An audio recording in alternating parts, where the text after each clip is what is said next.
Muses of Mythology is a spoiler-heavy podcast. That's an understatement. We're going to discuss not just the events of this book, but the Rhineverse as a whole, and really anything that we feel is relevant. You can find full spoiler warnings in the show notes. Jotunheim looks a lot like Vermont. Vermont's boring as hell. Not visually, I bet it's stunning, but I just mean, like, culturally.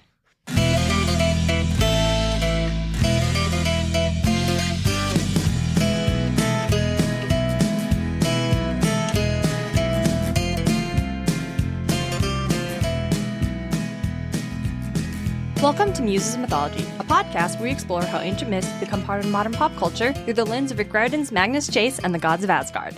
This is Story 95, Einherjar and Valkyries. I'm your co-host and podcasting muse, Darien and Smartt. Joining me is my co-host and brother, DJ. How's everybody doing today? I'm DJ the Muse, and been playing a lot of COD Zombies lately. You have? Like a lot. Like a lot. I have like 96 hours in that game right now. Nice. And it's only in zombies. I've not touched multiplayer. Period. That's not what you're interested in. You're here for the zombies. Yeah. Nice. Well, let's go, do a sweep at the garden, make sure there are no zombies there. So, DJ. What's up? I got my cat fixed recently. Yeah, you did. I went to, it was called the Snip Clinic here in the Valley. And I mention it because I got a quote from my vet, which could have been as expensive as $500 to get my cat fixed there. Yeah, don't want to do that. No, and the Snip Clinic was able to do it for $75. Yes. And this is a very reputable place. Yep, I've had cats down there before. Yep. I know that the price difference feels very like, whoa, a lot. But specifically, their mission is to offer affordable spay and neutering for pets. It's quite literally, they're called Snip Spay and Neutering Clinic, Yep, I'm pretty sure. Like, that's the name of the place. Yep, they do one thing, and it's this. And they have a very, specific system in which they do this. And I mention all this because it's also a new month, which means it's time for a monthly Patreon donation. Wonderful. And so I would like to donate to the Snip Clinic. All right. Because I think it's a very good cause, and it's important for the health of pets in general, for the, maintaining the population of animals in an area. But I would like to contribute locally to a good cause to hopefully help other pet owners and animals in the area with this much needed service. Yes. Yeah, they're a very helpful service. Don't particularly want a bunch of stray cats and dogs running around. No, it's no great. It's no good. It's no good because not every stray animal is going to get a warm and happy, safe home. Yeah. And also, if you have a bunch of stray animals, it's not good for the local environment in general. Birds go extinct due to cats. That's a thing. Yeah, I believe it. We currently have 10 patrons, so we'll be donating an extra $10 to make it a nice, clean 20. A crisp Jackson. A crisp Jackson. Definitely, we'll have a link below in the show notes for folks who are interested. Also, if we have listeners who are in the Treasure Valley area, also looking for a good place to get their pets spayed or neutered, highly recommend. It was a very positive experience. Taco has been healing very well. Yes. Thank you for our patrons who help make these donations possible. And now, back to the show. DJ, we have come full circle. We have finally reached the episode. The episode. The episode that made us realize we got to restructure for Norse. Hard pivot. Yeah. I believe that episode is called Story 8X. An important announcement or something. And the first 10 minutes, I believe, are legitimately just like the Einherjar episode. Yeah. and then we cut back in to be like, okay, this is what we're doing now. And then the rest of that is the Green Knight bonus episode. The movie wasn't good. It was a weird-ass movie. It was a really weird movie that seemed not interested in actually interrogating the theme of the poem Sir Gawain and the Green Knight. I will say, weirdly, those notes disappeared. That I made for the original episode. I couldn't find them. But also I remember being very dissatisfied with them. So there was a lot of stuff about the Wild Hunt in there that I was just scraping to try to put together. So, yeah. I don't remember what we actually covered in that episode. So if we repeat anything here, don't worry about it, listeners. It's fine. It's a new episode. It's a brand new episode. So, DJ, what do you know about the Einherjar? The Einherjar are, they're the guys. They're the bros. They're the bros. They're the warriors of specifically Odin. Mm-hmm. They fell in battle with a weapon in hand and were taken here, regardless of like what morals or side or whatever. As long as they kind of had a belief in Norse mythology, they came here to Odin, or I guess to that other place. I don't remember its name. Folkvagner. Yeah, but they're not Einherjar. No, there's something else because Einherjar I think specifically means like Odin's chosen or some shit like that. That might not be true. No. It's but they are Odin's chosen. Yes, the Einherjar are Odin's chosen. I think there's some. Where is it in my notes? Questioning about like the etymology. Yep, and blending them together. What do you remember about the Valkyries? They're the girls. They're the girls. No, the Valkyrie are like, well, Odin's other warriors, right? Specifically, Odin's like scouts and spies and. Well, spies, yeah. Yeah, just doing like missions for Odin, going out there, picking up also Einherjar, and just that, yeah. Yeah. They have everybody's got a magical cloak that's green. Is everybody's green? I think, no, we had a whole conversation about this. We could not figure out if everyone's was that shade of green or not. Like ridiculous. There's no evidence that says they're all that shade of green. But it can make you go invisible. Yes. Did it make Gunilla turn into a swan, or can she just do that? Oh. Sorry. That's from a thing I learned about today. Hey. Great. Interesting. Yes, she did turn into a swan. Why was she a swan? Oh, she turned into a swan like right before she got caught, or I guess got caught by the giantesses. Yeah. And she was doing it in order to like trick them into thinking, oh, they just caught a normal swan, but like we know it's you. We know it's you.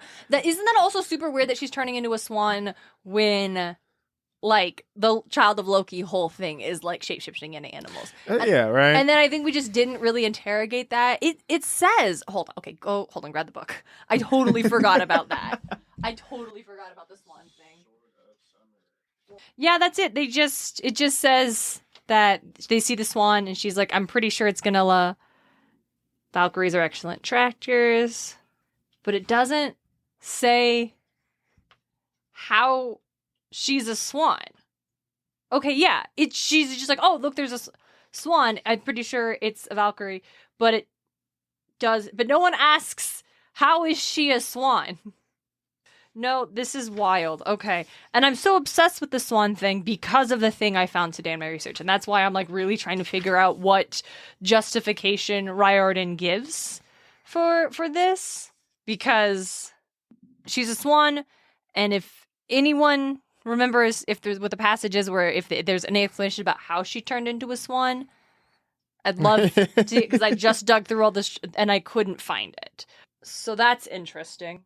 Because it does seem strange not have that. And I know why it's there, but also I know more information about this swan thing that is more Rick picking things and then like applying them and not doing. Listen. Well, we'll hear about it. Okay. Yes. Okay. So we've actually covered almost everything there is to cover about the Einherjar in our Valhalla episode. Because the times when they are mentioned is literally in connection to what Valhalla is for. Like being the hall that Odin runs for the Einherjar to go, for the fallen warriors to go. That is its whole thing. There are not a lot of other references to them. Yeah. That provides us with any more information than what we covered already. So I found that I was like, oh, that's why I had such a hard time back, because we just done the Valhalla episode before jumping right into that. And there was nothing new to talk about, really, because there isn't. Because the Einherjar and Valhalla are intrinsically linked, and there isn't a lot of reference to them as a separate entity. Mm-hmm. There is one time in the Lay of Grimir where Odin tells someone that, the Einherjar no longer look favorable upon you, like as a curse. But even then, that's not more information. I did discover, thanks to Snorri, one question we had kind of been pondering that we weren't sure of, and that's like, what happens to the Einherjar after Ragnarok? You just die. And this comes towards the end of the Gylfaginning, and then Gangleri asked, what will be after heaven and earth and the whole world are burned? All the gods will be dead, together with the Einherjar and the whole of mankind. Specific confirmation that all of our friends from this book series do end up dying. Oh yeah. Well, all of our friends from everything end up dying. Yeah, but the problem with that one is we assume that in the other books they'll go to whatever their mythological afterlife is. True. But I mean, I guess Magnus but and like technically, Alex and you could view the mythological afterlives as part of Earth in terms of how the Norse might view the realms. But all the realms are destroyed. Yeah, all the realms are destroyed, including Midgard, which you could view that the underworld or Olympus are part of Midgard. So that's super interesting because it is like how much you'd have to assume Because like that their the other entranceways are just like right there. Yeah, that's the Like I think that for Greek, yeah, probably. I haven't read any of the Kane Chronicles, so I can't comment on. they have their own afterlife structure. Yeah, I mean, obviously it's the Egyptian. Yeah. It's just I just wonder how it's like, how is it for them? Because I don't know any Egyptian tales of like a mortal just walking to the afterlife area where like Anubis is just chilling. No, that's not a thing they do. It's Yeah, it's like there's specifically like a a different bunch place. of steps and the burial rituals and the scrolls and the spells and things like that. But yeah, that's not a mythology that they have. Because in that one, it's like, well, you go to your after. There's no coming. You don't want to come back from that because you get. Yeah, this is the end point. So there's the cultural relationship is distinctly different. Yeah. But yeah, no, it's an interesting thing that Rick has never fully grappled with is if they had failed, what would that mean for everything else? But like, it reminds me of this episode of Supernatural where they're doing the end times Book of Revelation shit in like season 5, and all of the pagan gods get together and they're like, these Christian upstarts don't get to end the world. Like Odin's even like, everyone knows that the world will end when I am eaten by the wolf. Like we all know this. Well, I always like to imagine it that had Magnus failed, at that same time Apollo was failing. See, that's another fun theory. In the Egyptian, Because it happens in like relatively the same time, doesn't it? Like June? Yes. That's when Tower of Nero takes place, doesn't it? When he's fighting against Nero and Listen. like that's what I like to think is like actually happening there. Is that they're like they're coming like every time is the chaos from all pantheons are just like crazy in like waves going like, oh fuck, we averted it, and everybody averted it. There was an early fan theory that the Battle of Manhattan was happening the same time as the cumulative events of the Kane Chronicles. And so because their timelines roughly add up, and so like that two threats were happening at the same time. I really like that. I think at this point in time though, with the deepest respect, and readers of Triple Goddess will know exactly what I'm talking about. No spoilers, but it does not seem like Riordan is super great at keeping track of his own internal timeline. He's never been great at that. Yeah, but in a way that seems worse. Oh, it seems like kind of disrespectful at this point. It's like we all know that the passage of time in the books do not reflect the passage of time in the real world. And that's not a problem. We're fine with that. We also know that somehow Percy just completely skipped over sophomore year of high school in between the Last Olympian and Heroes. Because all of a sudden he missed his junior year. Yeah. And it's like, okay. That's what, okay.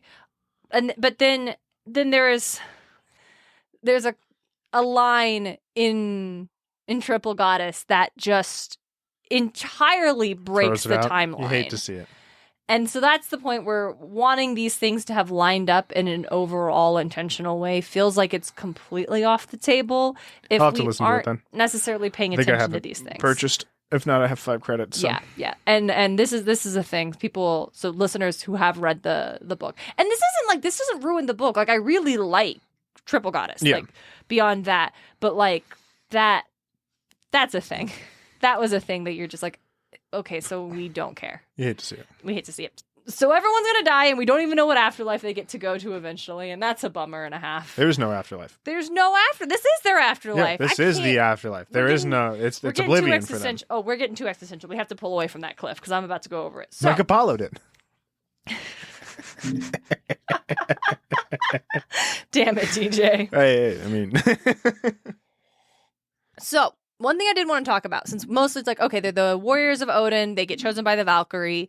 There's a bunch of them. They're going to go fight in the end times, and they're all going to die. This is what we know about the Einherjar. Like, that's the beginning and end that we have. And then we've discussed all of those details in previous episodes at different times. So I wanted to know if we had tales of figures that were specifically Einherjar, like ones we know go to Valhalla, who will be fighting in Ragnarok. And there are a handful of poems in the Eddas that we get figures who we know for a fact are in Valhalla. Mm-hmm. So, one that's a big one that we actually see in the books comes from the poem of Helgi Hunding's Bani. And so this is a tale, which we may have talked about this in the original Einherjar episode, I can't remember that, but we know Helgi and Hunding are the two, like Helgi's like the Mr. Mosby type who runs it, and then this is like the bellhop almost, who's just has to do all the dirty work. He's the Esteban. He's yeah. And Magnus is like super sympathetic towards Hunding. Yeah, but the dude was actually kind of a shitter. Yeah, so the thing about this is the reason that the figure's name is Helgi Hunding's Bani is because he's literally the killer of Hunding, because Hunding killed this guy's dad. Yeah. And so when Helgi was 15 years old, he avenged his father. And then he goes on and has a whole like life. He's very heroic life, right? Which does include him falling in love with a Valkyrie. Nice. And doing some stuff there. Good for him.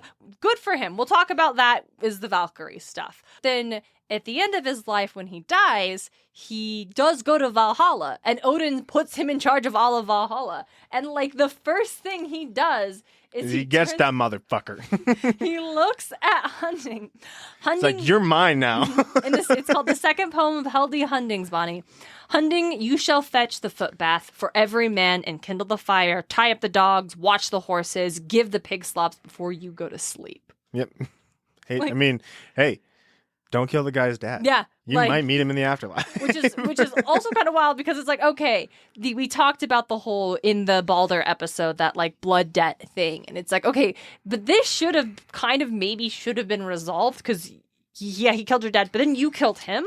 So it's like, the blood debt was resolved, but the resentment's still there. Yeah, and I wonder, even if I sure, I would get revenge on a guy who killed like family member, right? For sure. But I'd still be like, I still hate the guy. He killed my family member. It doesn't matter absolutely. if I killed him. I still hate him. No.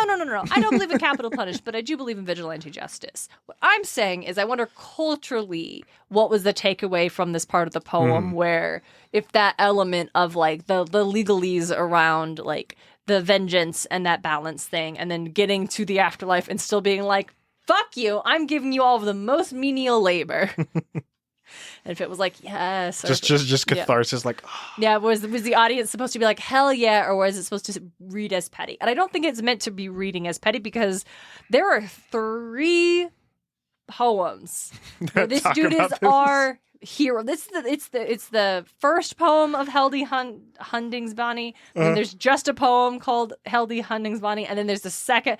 It's crazy, and they're all kind of recaps of each other. And then there's maybe even a fourth one, but like that one's been lost to time. I'll talk about that one later. But like I would think that it's not meant to be viewed as a negative decision on the part of our hero. So, and then after he's in Valhalla, he does go back briefly to see his wife one more time. We'll get to that later, but so.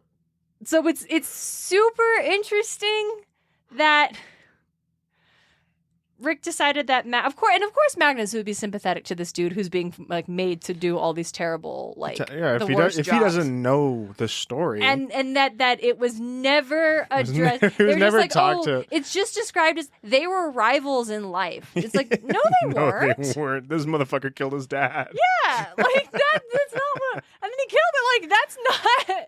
I think Magnus would have a very different opinion on the situation if he knew the whole thing. Yeah. But that is an example of they both died in battle. Like Helgi killed Hundings, and then he himself dies in battle later on. Yeah. So died in battle, got to Valhalla. But that's not always the case for figures that we know are referenced or believed to be in Valhalla. There's another poem, and it's in one of the King's sagas written about 1220, and it's called Far Skina. And there's a prose section within this poem, because there's always a prose section within these poems.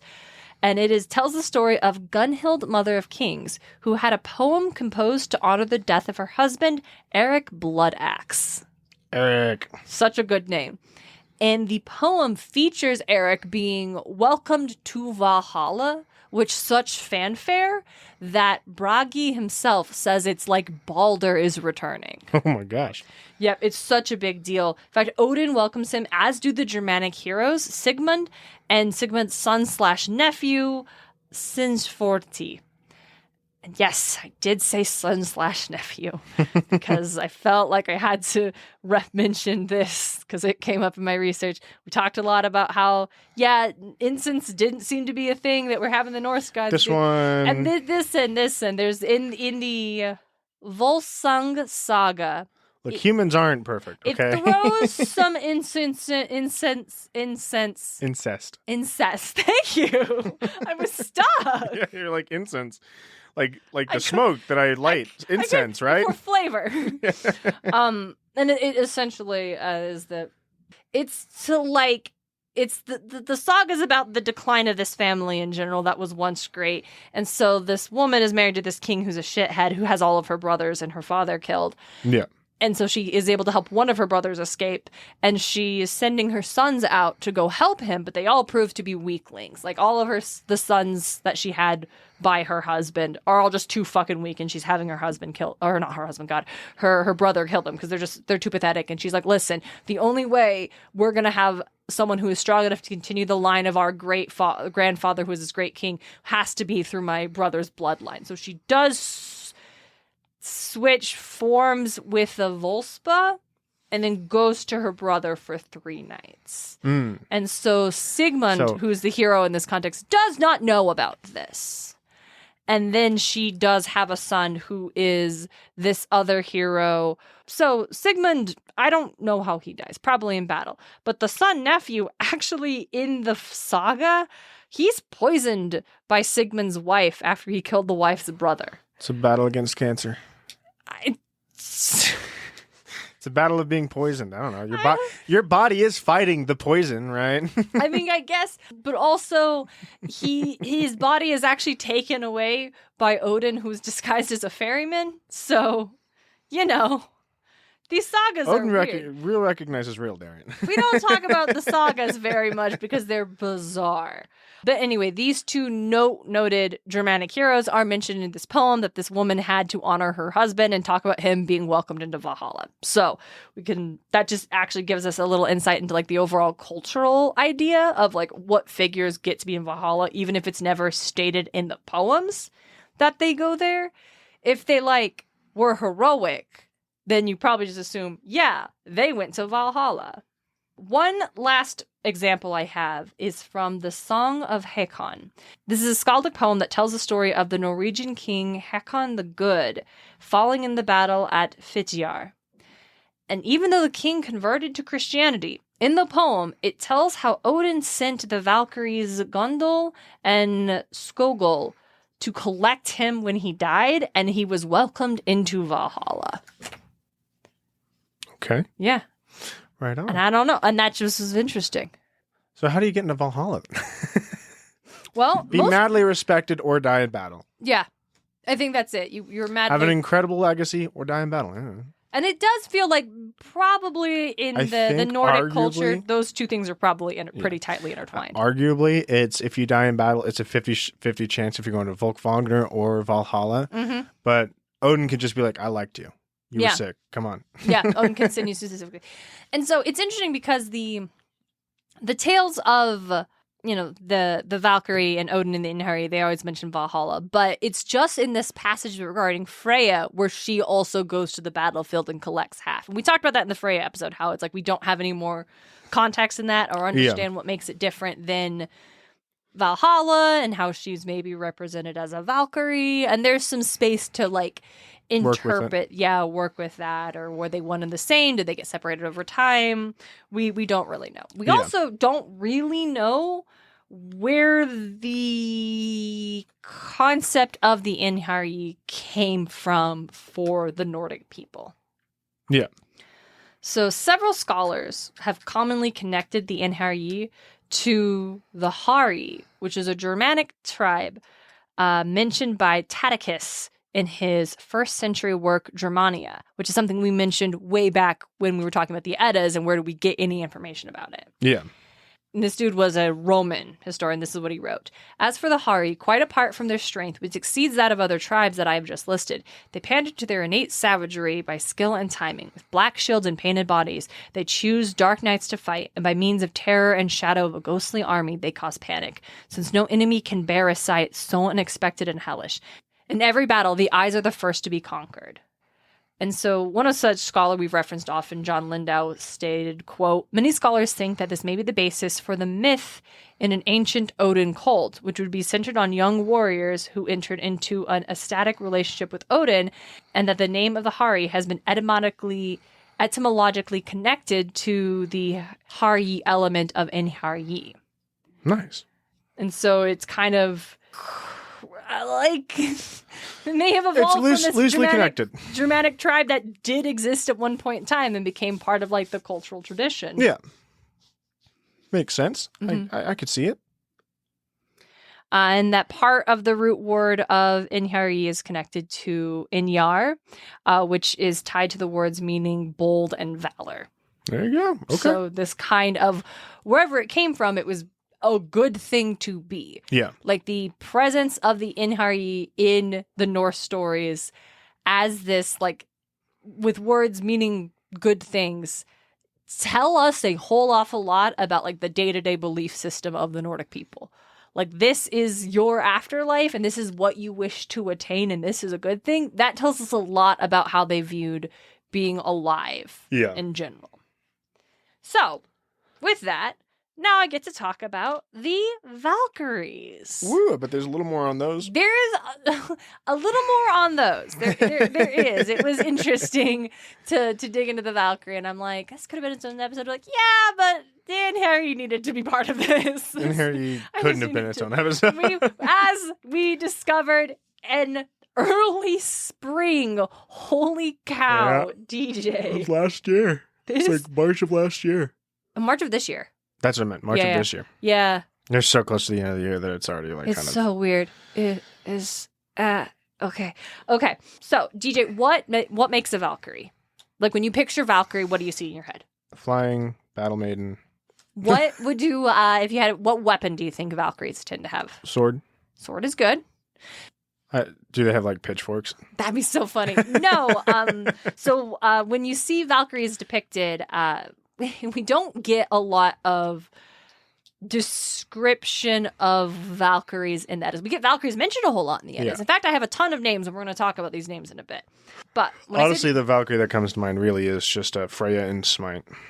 Nice. I believe she is described as like the leader of the Valkyries in Smite specifically. I remember that because I was like, wow, what a great thing. Weird that Riordan didn't pick this. So odd. Hate to see it. Anyway.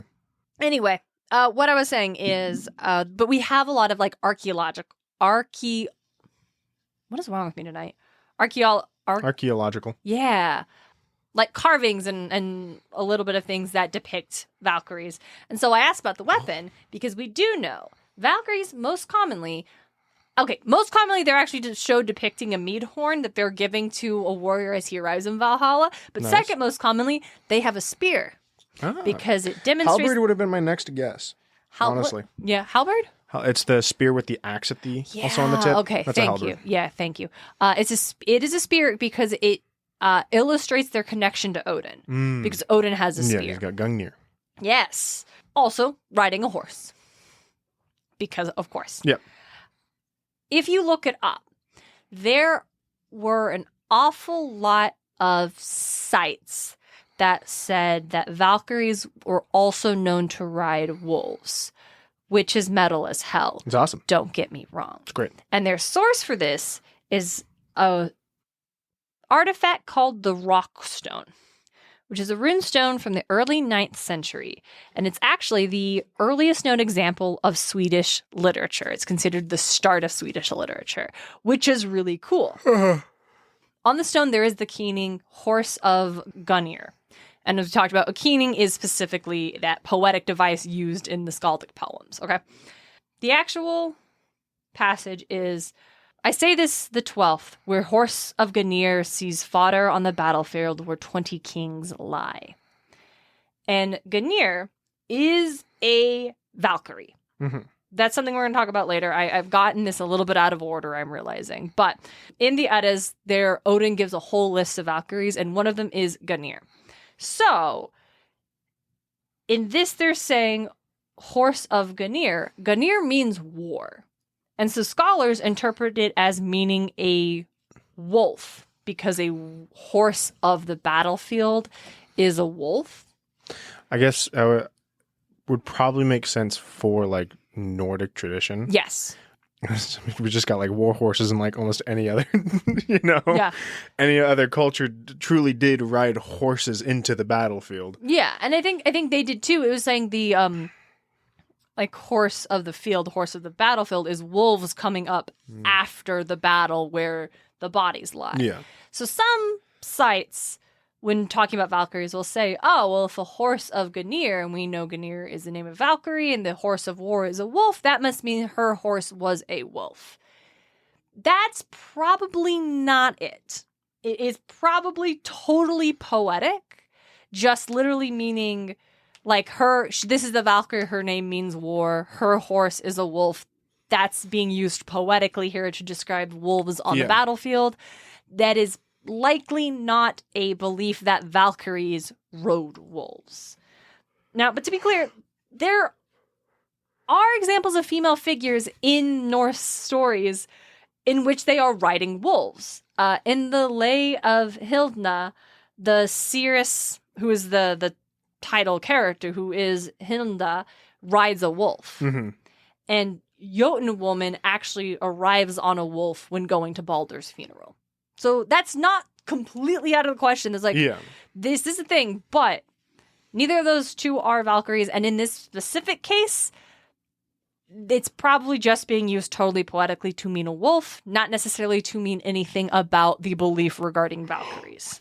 Yeah. Now, to give you some other names, when we have the Valkyrie thing is also a tighter spot because we talk about how I've actually mentioned a lot about Valkyries already in the Valhalla episode because they're the ones who take the warriors who live in Valhalla and they like serve them meat and stuff. Valhalla is very interconnected. Yes, right. Like this, maybe from the jump, I would have tied all these three things together. Would have been a long episode though. Would have been a long episode, and I really like how the Valhalla. Yeah, I like how the. Oh no, it was the. For some reason, I get in my head, I conflate the research I did for Valhalla with the research I did with the World Tree. I don't know why my brain is doing that. But the... Maybe it's because logically you know that the World Tree is what like ties all of Norse together, but like Valhalla is what ties Norse together in your mind? Probably. Like as a feeling? Yeah, I don't know. I just remember Or it's because the fucking world tree runs through Magnus's room. It does, and we don't really talk about how that's kind of... Does it run through everybody's room? Right? I don't know. I don't think so. So, we talked about, I think, in the Volspa, the seer in describing, like, the world, the Valkyries are mentioned in this poem. She saw Valkyries coming from far and wide, ready to ride to the gods' realm. Skuld shouldered one shield, Skogul was another, Gunhild, Gondul, and Geir Skogul. And now the general's ladies are counted up, Valkyries ready to ride over the earth. And this is part of the next thing she mentions, how she sees Balder. The previous one was talking about Odin and Mimir. Like, this is just her cycling through everything she sees in the history of all things. Mm-hmm. So we get a handful of Valkyrie names. So in Grimmir's Sayings is the poem that Odin and Frigg were talking about, like this king that Odin thought was super cool, and Frigg is like, no, he sucks. And so he disguises himself to go to the king's house, and the king, like, is a bad host and torments him. Yeah. So at one point in time, he is so thirsty, he says, I wished Hrist and Mist would bear a horn to me. Segold and Skogul, Hild and Thrund, Hulk and Hifnor, Gol and Gerald, Rangrid and Raggrid and Ringlif. They bear ale to the Einherjar. And so literally he's being like, I'm so thirsty, I wish the Valkyries themselves would bring me something to drink. Yeah. So we get names total of 12 Valkyries. Nice. And their names all mean specific things. Oh, fun. We have future, shaker, war, battle, wand wielder, spear solgold, which is essentially spear shaker, cloud, axe age, power, noise, host fetter, tumult, spear fighter, shield truce, council truce, and power truce. Nice. Yeah. That's sick. So mentioning earlier how we mentioned how Gunnir's name means war. Mm-hmm. All of the Valkyries who are named, their names all reference elements of battle, basically. Yeah. There were scholars who specifically Rudolf Skemick and Hilda Ellis Davidson noted that they suggested the Valkyries don't contain any sense of individuality, but they're just descriptive traits of war goddesses, or more to the point, might just be poetic devices being used by the writers. Yeah. Which circles back to the Rockstone and how we see it used as a keening. They're just personifications of elements of war. Mm-hmm. But by and large, the Valkyries don't have individual traits, save for when this one Valkyrie shows up to be Helgi's wife. So, all right. So the first poem of Helgi, he meets several Valkyries, and the passage is, Then light shone from Longafell, and from the radiance came bolts of lightning. Wearing helmets at Himingvani came the Valkyries. Their brines were drenched in blood, and rays shone from their spears. And Helgi refers to them as southern goddesses, which I think is very interesting. And he falls in love with one of them, the Valkyrie named Sigrun. Uh-huh. And she is the daughter of a king, like a human king. Okay. And he learns that she has been betrothed to a man that she deems as being unworthy of her, or just unworthy in general. So Helgi responds by saddling up, getting some forces together, and going and declaring war to get her out of this betrothal. And during the battle, Valkyries come... What a romantic. I know, right? Actually, the Valkyries protect Helgi. Helmeted Valkyries came down from the sky. The noise of spears grew loud. They protected the prince. Then said Sigrun, the wound-giving Valkyries flew, and the troll woman's mount was feasting on the fodder of ravens. Then Helgi is actually successful, and Sigrun pledges herself to him, like they get married. And that's the poem that is the first poem of Helgi Hunding Bani.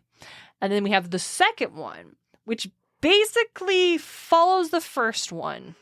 Except it does contain an element of Sigrun being torn between her love for Helgi and also like the loyalty she has to her family, feeling like she needs to go through with the betrothal, even though she doesn't like the guy. She doesn't like, not she doesn't like the guy. She doesn't think he's worthy of this match in general.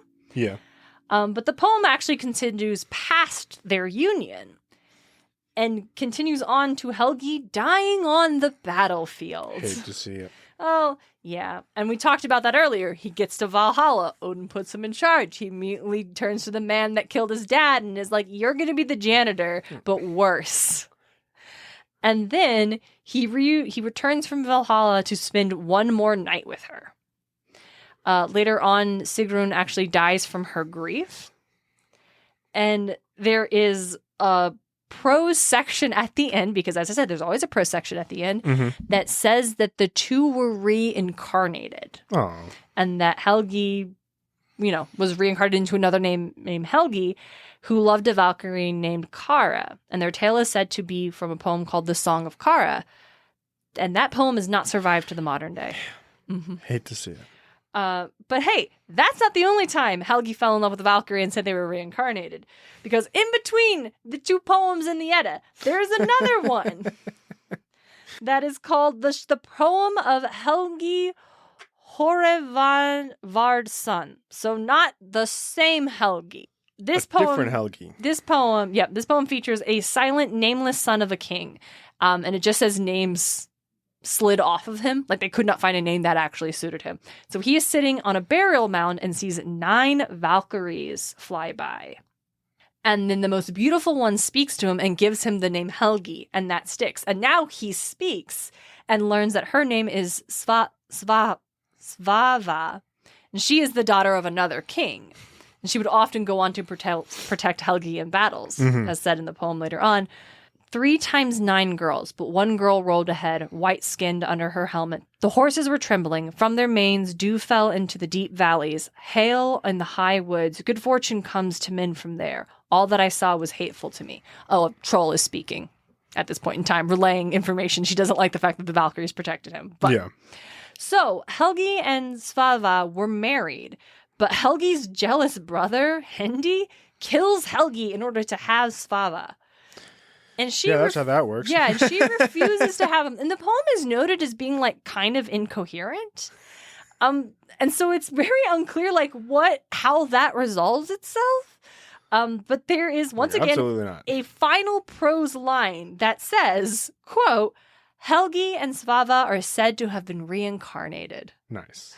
So no, why? Because reincarnation doesn't seem like it's an element of Norse thing. So it could have been and again, this is a prose line. So whoever was compiling the poem made that note. So it could be someone trying to like connect or cope with the fact that there were so many poems of a Helgi, a prince, falling in love with a Valkyrie. And so they've just decided it's the same couple being reincarnated. Over and over again. It's like, you got a Legend of Zelda situation happening here, fellas. Kind of, yeah. It's a Legend of Zelda situation, except they do always have a romantic pairing with each other, and they kind of fall in the same thing. Yeah. So, hey, we don't see what happens after the games. That's, very loosely in some games we do, but sometimes we don't. Well, I think it's like in Twilight Princess, Link and Zelda don't have a thing. It's Link and Midna. So she goes to like another world. But it's a tragedy. But she's still a princess. Yeah, but she's not Zelda. Yeah, you're right. But it's like, and also in Ocarina of Time, the kid ending, the young ending, you don't end up with Zelda either. No, that goes on to Majora's, yeah. So that is the most common prince ends up with a Valkyrie. It's a Helgi over and over again. So again, it kind of sucks that Helgi is framed as just this like mean boss. It's like, Because this dude courted a Valkyrie. yeah, like that wouldn't that be so interesting if we had mentioned his like Valkyrie wife? Yeah, Valkyrie Like- wife comes up and hangs out, and also like bosses Also, hunting just around. bosses hunting around, and it's like, Fuck that why- guy, dude. Yeah, It's like, why do you guys like that? He killed my dad. Fuck him. Oh, I'm gonna need my chocolate bar back. Yeah, right. Like, also that would have given us like a little bit more Valkyrie stuff. Because it is interesting how the Valkyries are described as being... Non-Sam Valkyrie stuff. Exactly. Non-Sam Valkyrie stuff. Because she and Gunilla are the only named Valkyries we get. Yeah. And then after Gunilla, we don't engage with any other Valkyrie. They are just kind of referenced as sometimes being involved in bigger battles. Yeah. But like, they're just there. And so we don't... Because Sam doesn't decide to become the captain of the Valkyries. She's Odin's like special... Yeah.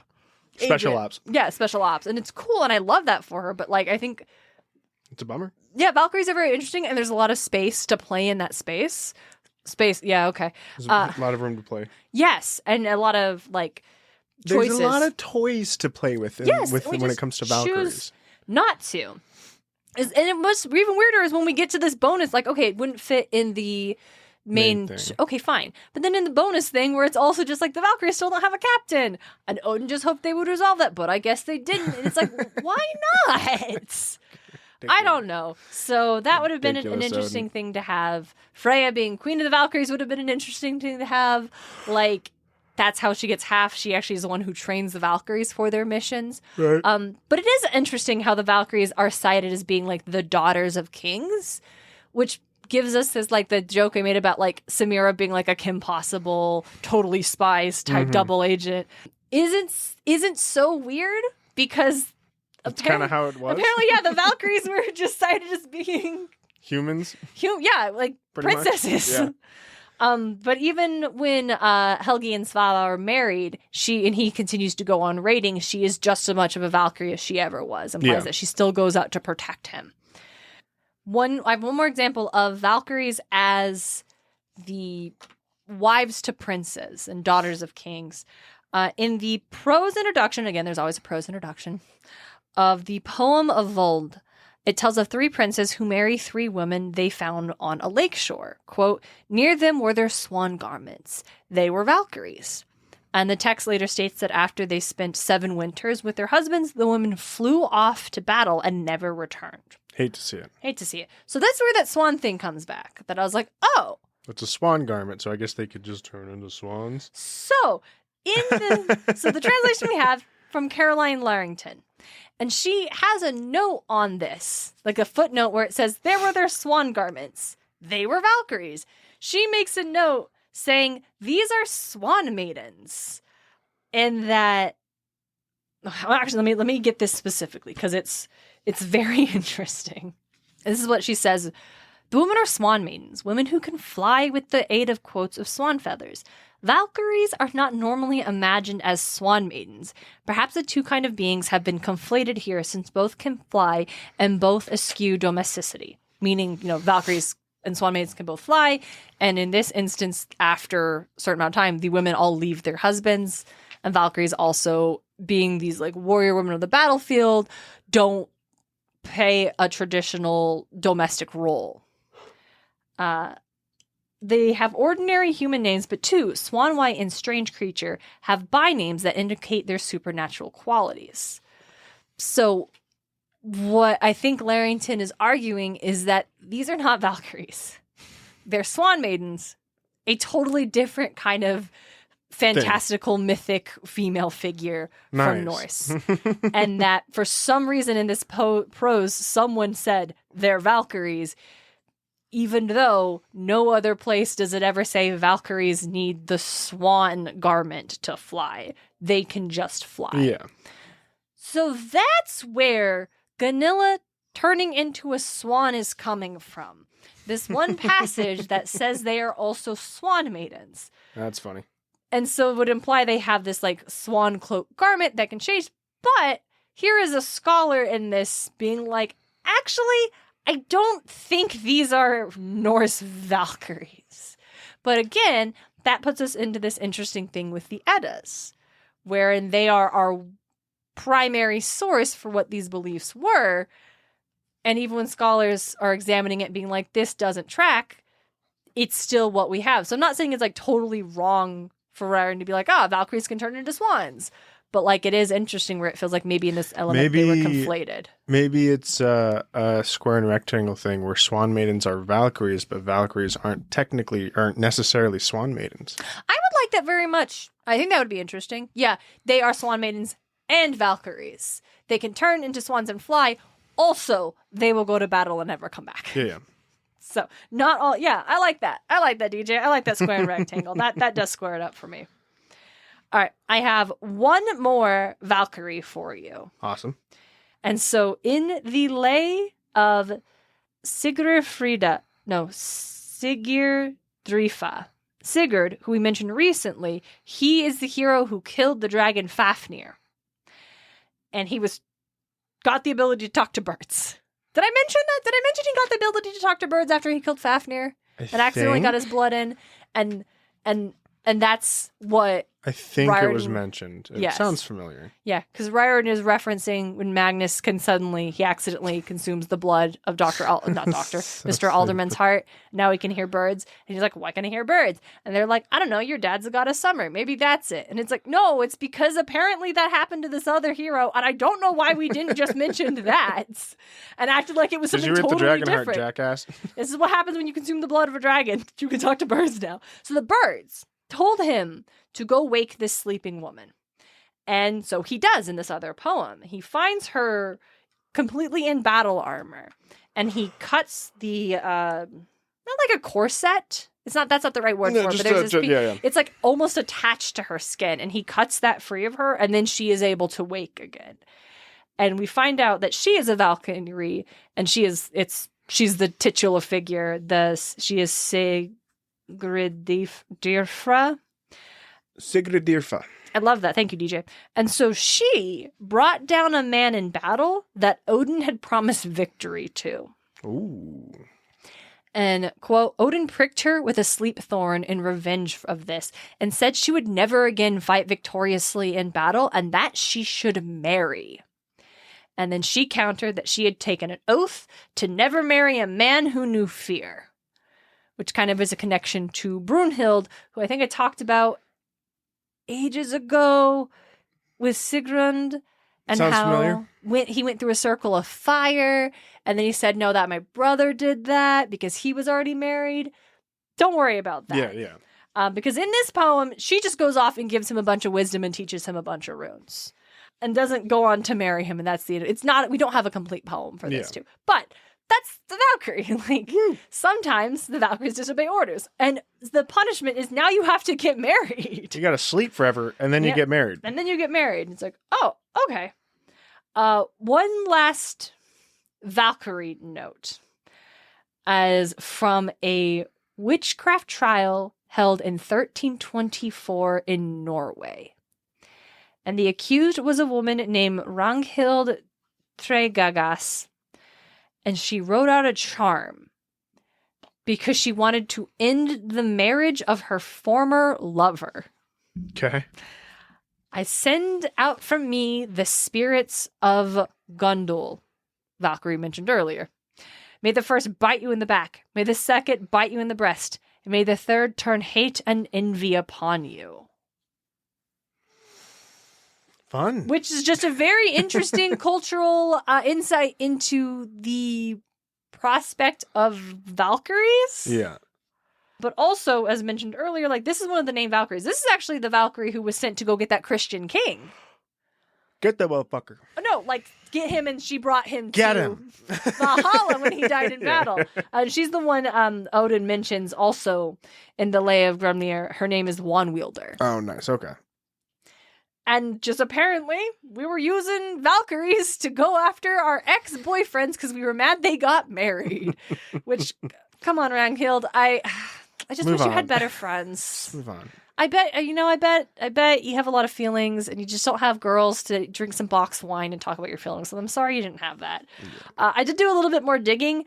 The bishop decided to go easy on her because he believed she was not in her right mind and under the influence of the devil.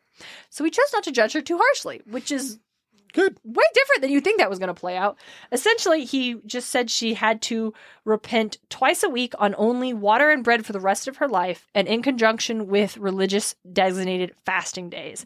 And she would also have to leave Norway and embark on a 7-year-long pilgrimage to experiences places holy to Christianity. And if she broke either of the sentences, she would be guilty on all charges. And a new punishment would be determined by the royal court, likely death by burning at the stake. And that is the end of the records. We don't know what happened after that. I think I would like to assume it all worked out. And maybe going on a 7-year journey and just getting away from her ex helped her. Oh, yeah. We had some eat, pray, love going on.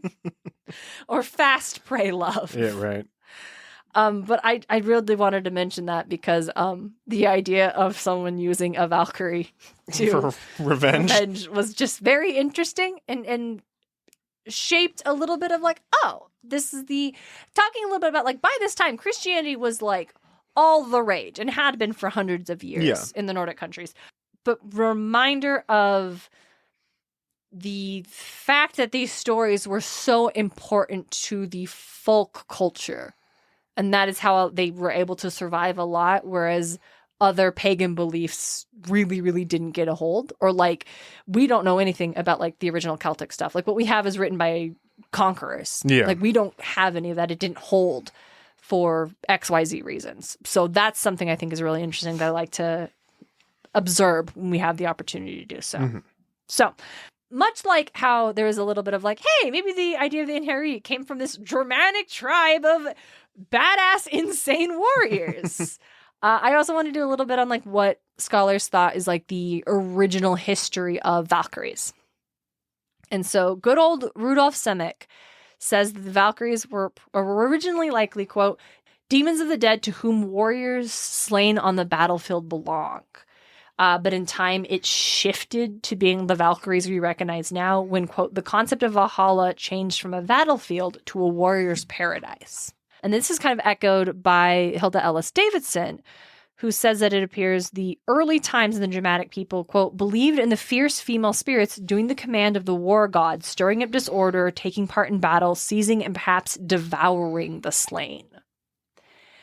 And a lot of other scholars cite the shift in this idea of these like female supernatural spirits going from demonic, malevolent figures, harmful on a battlefield, to being the ones who choose the fate of the fallen, maybe due to them becoming more attached to or perhaps conflated with the idea of the Norn. And I'm going to put a pin in that until we get to our Norn episode. We're digging more into that. But I thought that was interesting. It's fun. And that is what I have for you tonight. DJ, Wonderful. What do you got from Smite? Well, I don't have any gods. No, we didn't do any gods. Sadly. But there actually was an event in 2016 called the Viking Invasion. And it's something I wish they did a lot more of. Mm-hmm. Where it was they had skins for gods that aren't a part of the Norse pantheon that are like a Nordic skin, right? It's in honor of Smite Masters Tournament at DreamHack Jönköping, something like that. I don't know. I assume some Swedish city. Mm-hmm. The Vikings have invaded Smite. Take part with the Viking Invasion Pass. You're ticketed to limited items, special quest, and Chalk and Kali reimagined as Norse gods. That sounds fun. The Viking, yeah. They were really cool. You had actually Einherjar Chalk. Whoa! And Valkyrie. Valkyrie is very good. It's a lot of fun. Yeah. You had like quests that you would undertake, like just, in games, you could do a certain thing and whatever, you would complete it. And you would upgrade the skins. Ooh. Chalk would become the Storm Jarl. Give it a second, it's loading. Ooh. And Kali would become the Blood Jarl. Ooh, that's cool. Really fun event that I truly wish they did more along the same vein. I think it was. I think it's really cool to take these other like Chalk is Maya and Kali is Hindu, right? Yeah. It's really cool to take these gods and theme them around another pantheon. I really do desire they did that, like with Zeus in like a Maya outfit would have been kind of fucking sick. Yeah, I wonder how you dance along like the cultural appropriation line, but I think did you do it in like any way? Everyone gets it's smite cultural appropriation. People got mad at Kali's original design, even though it's how she's depicted in every image she's in. Yeah, but like that's fine when we do it. No, I don't mean we, but like you get it. It's like, but when someone else is gonna come in, it's like, how dare? Like I get that. Yeah. It's very interesting that it's the Einherjar is like the storm and then the blood, because it kind of reminds me of a couple examples from Warhammer Age of Sigmar, which some of us would be like, what the wait, does Darien know about Warhammer? Darren's like, been hanging out with Warhammer friend. Yeah, so I do another podcast. I mentioned a couple times. Bad News Orbit, the whole thing is my buddy Dalton knows all about the Warhammer lore, is telling me about it, and I just get to be DJ and crack jokes and overreact to information. Oh, yeah. But that does mean that now I'm in a place where I do get to kind of mention Warhammer when it comes up. And in this specific one, there is a servant of the chaos demon Khorne whose name is Valkyria the Bloody. And she's this, warrior chaos demon with like wings and stuff, right? So she can fly. And I wasn't going to mention her because it's not enough for her name to sound like Valkyrie and stuff. But she was specifically gifted with the ability to bring those who impress her on the battlefield back to life so they can continue fighting. Nice. And that's very fucking blood for the blood god, skull for the skull throne. Some fucking Khorne bullshit. It's very, nice. And then simultaneously, I have an example of someone who's very an organization that's very Einherjar. And this is the Stormcast Eternals. I was like, right, Storm! I was like, you cannot tell me that someone out in Smite is not also a Warhammer fantasy fan. Because those two things specifically being Storm, but maybe was just Storm and Bloody was just a little too specific. That is funny. So the Stormcast Eternals are humans who died fighting chaos demons. Yeah. The whole thing is that the chaos demons, if they are allowed to take hold, they will destroy everything in reality. That's what they do. Right. They go to reality and they destroy it over and over and over again. And so you were trying, well, not you, anyway, whatever. So the characters are trying to stop this from happening. The royal you. But you can also decide if you want to fight on the side of chaos if you want. Whatever money you want to spend on little plastic figures is what you get. I'm a big fan of the orcs. I think they're funny. Yeah. The orcs are really funny to me. They're so good. They're so crazy. Red makes things stronger, so we paint shit red to make it stronger. Can't argue. And they're also from, like, moss. They're basically fungus is what their reproductive cycle is. I love the orcs. They're so funny to me. They're so good. But the Stormcast, specifically, they are chosen they die fighting chaos. They are chosen by the god Sigmar. And he gives them the offer to join his like elite fighting force. Where they are literally, their soul is reforged with some of his like divinity to continue fighting. Nice. Over when they die, they are reforged. But unlike the Einherjar, where if they die, they just come back and whatever, reforging takes a little bit of themselves away over and over and over again. And eventually they will only be this empty shell that continues to fight. Yeah. It's very interesting. And it's not all like warriors. There was once a doctor who became one of the best Stormcast because he died defending his patients just with a scalpel from chaos demons. He's very cool. And he's like, he has to believe that they will be able to fight off chaos so he can go back to being a doctor again. But yeah, that was pretty good. DJ, do you have any others? I know Valkyries show up in God of War. They do. I have. You fight them. Again, haven't played it. I don't know if I'll ever get around to it because I just have no interest in the series at this point. And I'm just kind of coming to terms with. I really don't. I think that's fair. It's not for everyone. And everything doesn't have to be for everybody. I'm really into what we've engaged with the lore. We've talked about enough that usually, like for example, there's a ton of Valkyrie stuff in anime, but not a single example is from any anime I've interacted with. So I'm not citing it a bit. Flip side, you and I are not going to play God of War, but I still like talking about it because I find it so fascinating. And so the Valkyrie Sigrun, who we mentioned earlier, is the Valkyrie who specifically appears in God of War. Nice. You fight her in the first, the 2018 game, after you fight the 8 other Valkyries she's running with. And apparently that battle is considered one of the hardest in the franchise. And in the second game, God of War Ragnarok, she's on your side because apparently she's no longer under the influence of Odin's corruption. So her and her Valkyries are just rolling with you. Yeah. And that's pretty great. In Thor Ragnarok, obviously we have the character Valkyrie, who is named Valkyrie, also was a Valkyrie who saw her comrades all die. I think fighting Hela, but I can't remember for sure. In the comics, she is based on the figure from the comics, who is also an actual Valkyrie, who is Brunhild, the Valkyrie I referenced earlier, who's another name for the Valkyrie who was apparently in a ring of fire. We didn't get into that. And then Jane Foster herself takes on the mantle after her time as the Mighty Thor, which I dig very much. A lot of fun. A lot of fun. I have an example. It's the Einherjar one is a little bit harder to track down, but I kind of have one that's a little bit. It's from an episode of Hilda, the animated series on Netflix. Think I've seen it in passing. Yep, where there are these Viking warriors from rival clans who are fighting over the medallion of Sigurd that makes them fearless. And so every night, so they go to battle. One side gets the medal, goes in, and then they're just fearless.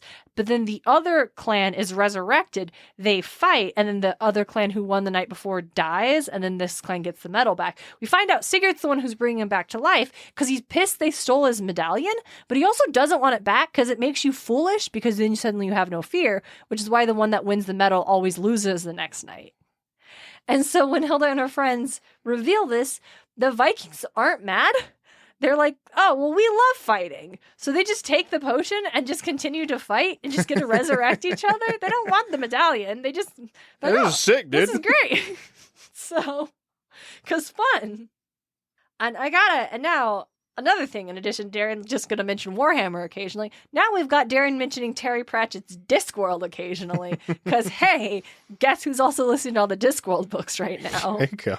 They're fucking great. Nice. There's 40 of them, and I've listened to, I think, 20 as of now. Nice. It's a good time. In the Discworld, there's a lot of different gods. There's a lot of different belief systems. Usually, there's also literally death himself. Yeah. The Grim Reaper, he shows up in every book. That there are also Valkyries, who are depicted as large, armored, singing women who go onto the battlefield and get the warriors and take them off to their Valhalla.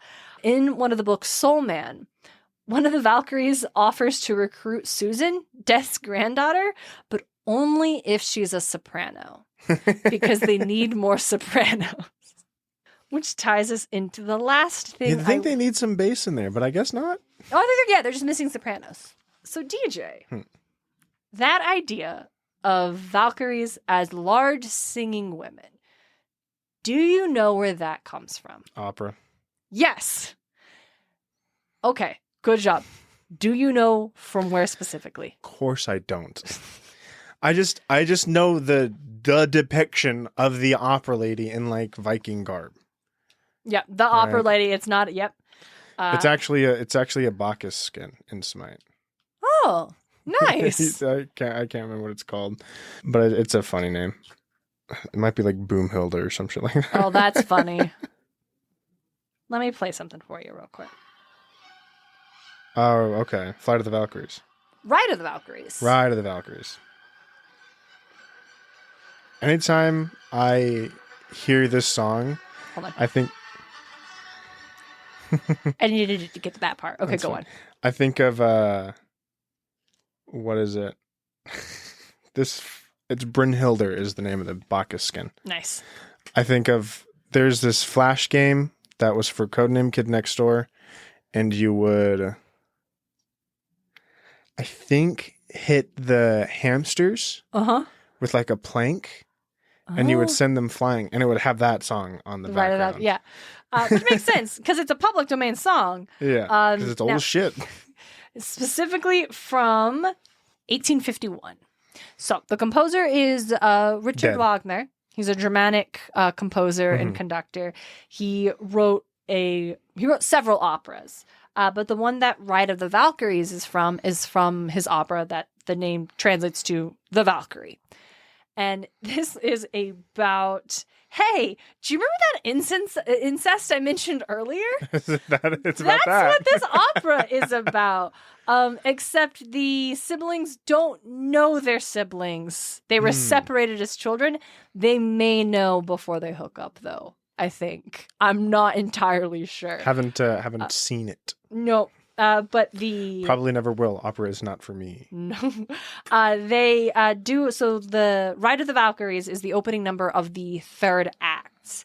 And the play follows the titular character, the Viking Brunhild, who, to punish Sigmund and his sister for their incest, Odin is going to have him die on the battlefield. And Brunhild disagrees with this. And so she actually goes and protects Sigmund and is going to fight the guy who is going to kill him. And then Odin steps in.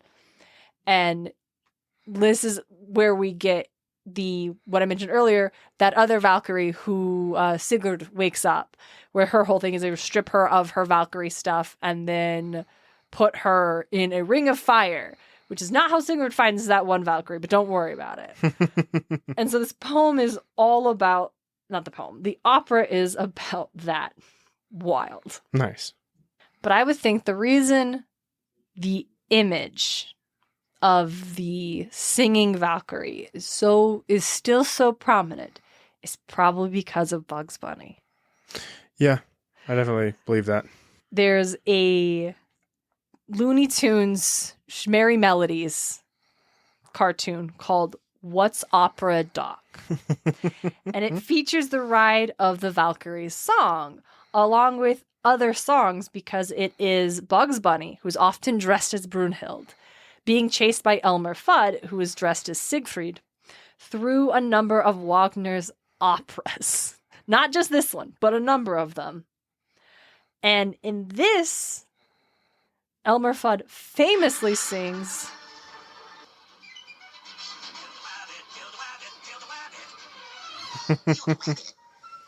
and this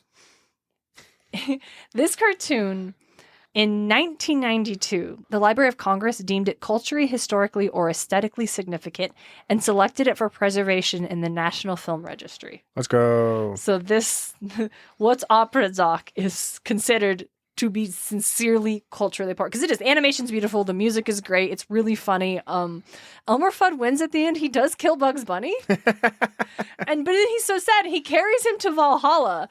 And Bugs briefly comes back to life to look at the camera and say, "It's an opera. Were you expecting a happy ending?" Before dying again.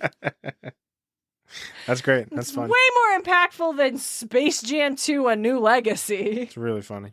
So, yeah.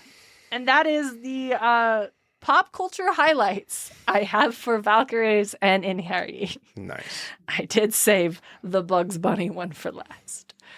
But that's all I got. That's all I got. It's... Listen. Valkyries are used a lot throughout. We could probably have a whole other hour and a half just quite literally listing off every time we see a Valkyrie in media. Yeah, that was the other thing. Like, I went on TV Tropes, I scanned over all of them, and those are the ones that I'm like, these are the ones that I feel like I have enough to say, and also could do my little through line of like, let's do this and this and this and all the way, and then I get to talk about Bugs Bunny. Yeah. We haven't talked about Bugs Bunny since our Hermes episode. Yeah. Crazy. I mentioned earlier how we were going to hold off on exploring more of that Valkyrie-Norn connection till later. But your listeners, you won't have to wait that long because our next episode is going to be on the Norn. Yep. So that episode is going to come out on Tuesday, December 3rd. And DJ, do you know what we should also be excited for coming up soon? Muses is coming. You better believe it. We're super excited. We got a lot of fun choices this year. Mm-hmm. I'm actually kind of excited for some of them. It's Yeah. going to be a lot of fun. It's gonna be weird. It's going to be really good. We're at this point kind of scraping a little, scraping tell them the that. bottom, but it's going to be a good time. No, it's fine. DJ still won't let us do the My Little Pony episodes, so we haven't scraped to the bottom just yet.